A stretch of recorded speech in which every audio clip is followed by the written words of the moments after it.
Magandang araw po mga ka-OFW, mga kahambol.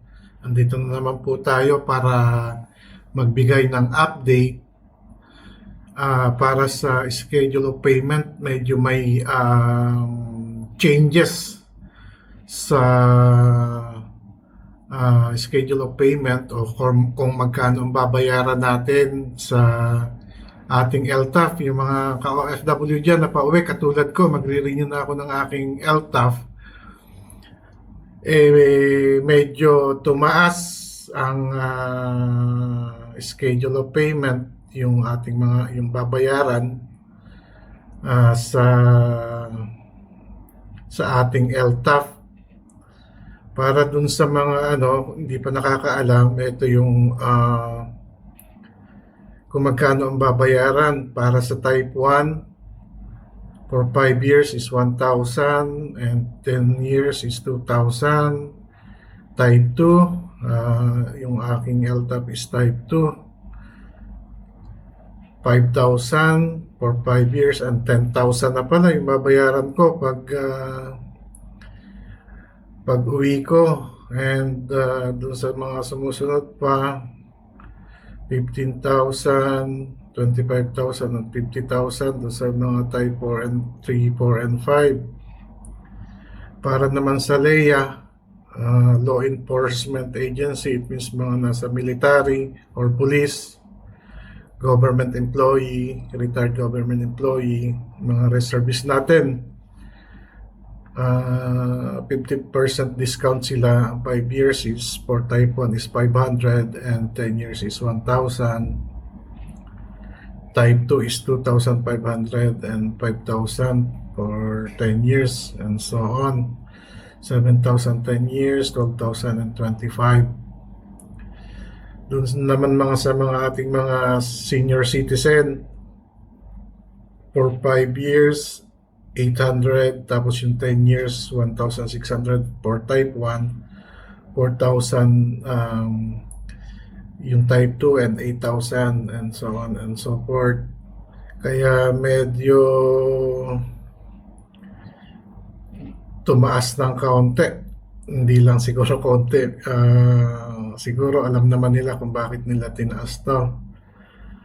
Tapos dun sa pag-expired naman yung ating firearm registration, naglabas din sila. Ito po ay nasa Facebook page ng Firearms and Explosives Office, dated March 6.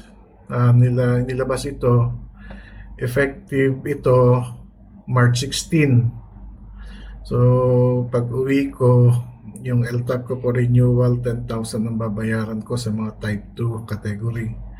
Yun naman sa mga magre-renew ng firearms, mga small arm, for 5 years is 2,000 and 10 years is 4,000. For mga military, government employees, retired government employees, reservists, 50% discount, 1,000 and 2,000.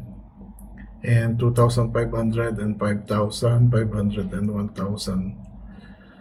And sa mga senior citizen, 20% discount sila, 1,600 yung firearm registration for 5 years, 3,200 for 10 years.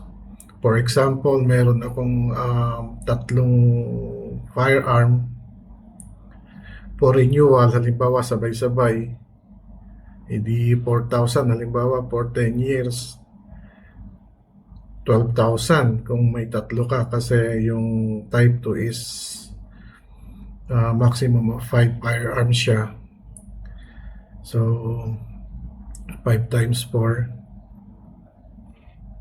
20,000 kung 5 yung firearms mo. Medyo mabigat din sa bulsa. Kaya lang kailangan nating sumunod sa itinakdang schedule of fees ng FEO. So may siguro naman may dahilan sila para magkaroon ng price increase dito sa ating mga pa-registration and pagkakaroon ng LTAF. Alam nila yan kung bakit sila nagtaas.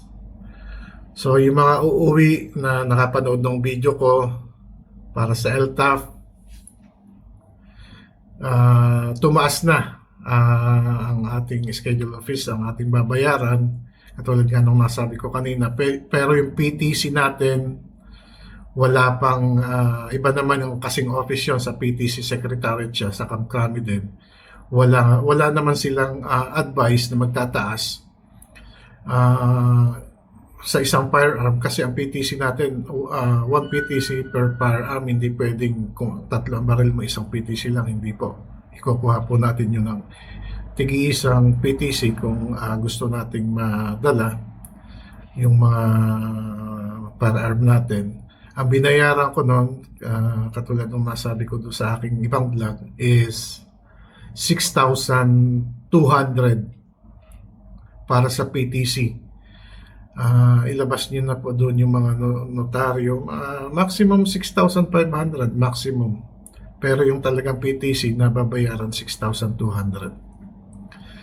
Yun lang, good luck sa mga kababayan nating mga uuwi, mag-a-apply ng LTAP. Yan po yung bago nating updated March 6 ng Firearms and Explosives Office ng PNP na nagbago na ang kanilang schedule of payment. Instead, dun sa dati, ang binayaran ko lang yata is less than 2,000 lang yata yun. So, medyo tumaas ng konti. Yun lang mga ka-humble, mga ka-OFW. Good luck sa pag-apply ninyo ng LTAP. Sana nakatulong yung aking bagong vlog para sa update sa mga nagnanais pang yung mga bago kumuha, mga bagong OFW natin na wala pang LTAP na gustong kumuha. Yan po yung bagong schedule of payment natin. Maraming salamat po.